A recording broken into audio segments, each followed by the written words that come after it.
All right, I'm Brice Nice, and I have a couple of record labels here, Raw Sugar Records and Sinking City Records, and I'm a DJ. And I used to put on a lot of shows, but it's been a little while. I haven't done so many these days. And these are my Sisters in Christ picks. And I just spent some time going through the stacks. I love Sisters in Christ, both the shop and, you know, ethereally. And so look, I went all the way back to the old days for myself here, which I had to pull out this comp called Give Me Back, which Ebullition Records put out in, like, must have been 91 or 92. And this was back in the day when I was living in rural Pennsylvania, and I had to order everything through the mail, through Maximum Rock and Roll or through other means. And this compilation has some of my favorite bands, including Born Against, which I went all the way back and wore the t-shirt today, Bikini Kill, Econochrist, Seeing Red, Spit Boy. Just honestly a great document of this moment in time. And really, I would say one of my introductions to the diversity of punk rock. So I haven't listened to it in a while, but maybe I'll put this on when I get home. Man Lifting Banner, Sister, great song. All right, and then I'm just gonna go in random order here. One of my favorite bands, New Bloods. I was lucky enough to put out their first 45, and then they did this full length on Kill Rock Stars, I believe it was, before they broke up, and then Kill Rock Stars also is no more. And 3 women, and super badass, had a violin, caused a lot of controversy about whether you should have a violin in punk. But to me, this band and this music represents what I love about punk rock. Behead the Prophet, No Lord Shall Live. This is like another one of those bands that I feel like was a hardcore band, but broke the mold for me. It also was influential in my life because this record came out in the, mid-90s on Outpunk, a great label of all queer punk and hardcore bands. This band just absolutely destroyed live. They had a violin player who is now passed on, who was in his 60s or 70s at the time, went on tour with them, punk rock style, sleeping on floors, things like that, and added a total element of chaos. Also, personally, in New Orleans, this record and this band represented a moment of change for me because we did a show for them in our house on Pleasant Street, which is uptown, in around, it was either 97 or 98 when they went on tour. And we lived in a double house with a family on the other side. So a bunch of white punk kids who were pretty young, and a black family on the other side with a couple of young kids. And we did a show for Behead the Prophet, No Lord Shall Live on a Tuesday night, well, it was a school night. And didn't even tell our neighbors that we were gonna do it. And they were definitely one of the loudest bands that I ever knew at the time. And I realized after that we were doing something wrong, and it was really stupid. And so the next year or two later, we moved into a big warehouse called Nove Mesto and started having shows there and tried to have a positive interaction in our neighborhood and community rather than a hostile one. So that record signifies a lot for me. This record doesn't really need any introduction, but what a great compilation of singles from one of the greatest bands of the last 30 years or whatever. Luckily, folks got a chance to see them this year. I didn't get a chance to see them now, but I did see them in, I think, 94 on a rooftop parking garage in Philadelphia. This has Rebel Girl and Anti-Pleasure Dissertation and New Radio, a lot of great ones. And now that I have a daughter of my own, she sings along to Rebel Girl, and I think it's a great full circle.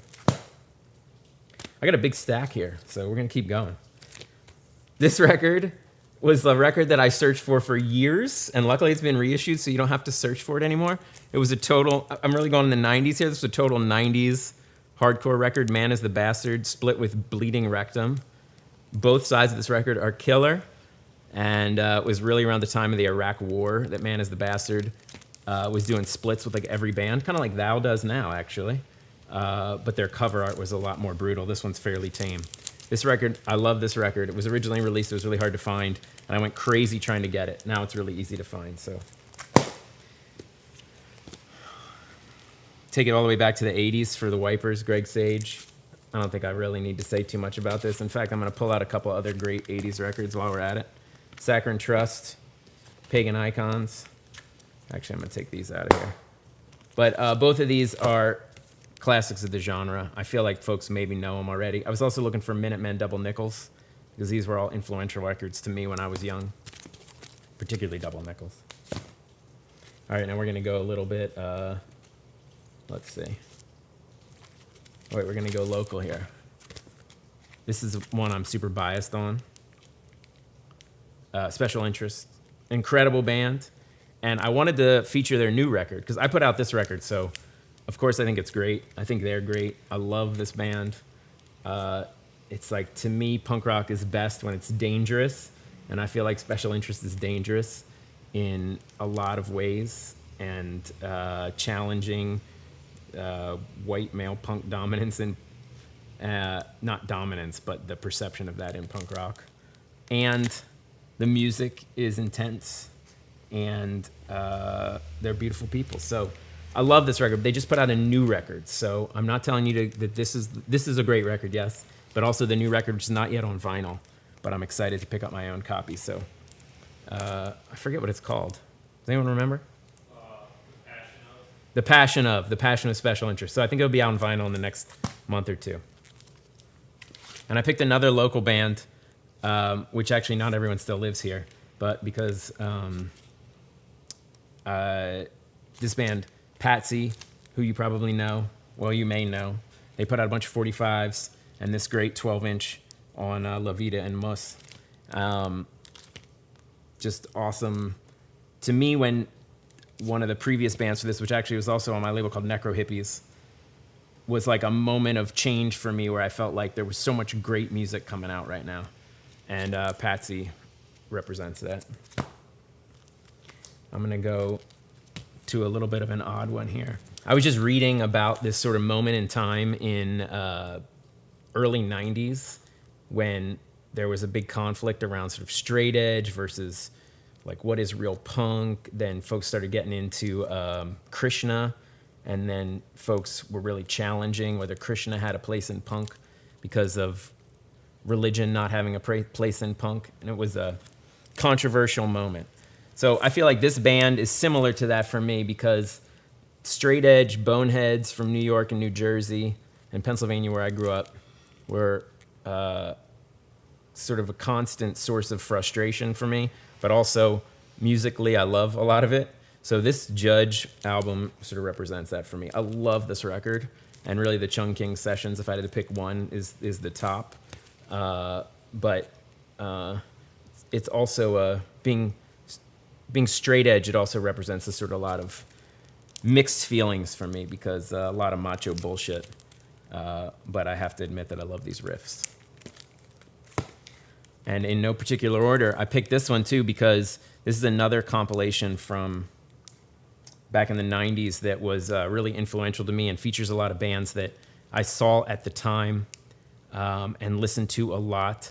And there's just some incredible bands and songs on here, including Avail, which was an amazing band to see live in their heyday. The Native Nod track on here is great.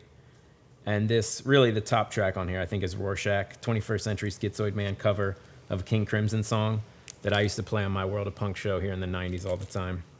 Also got Iconoclast, Grey House, Born Against, a bunch of great bands from then. So that's my picks for Sisters in Christ guest picks. I am Brice Nice, and I don't know what else I'm supposed to do, but there we are. Good?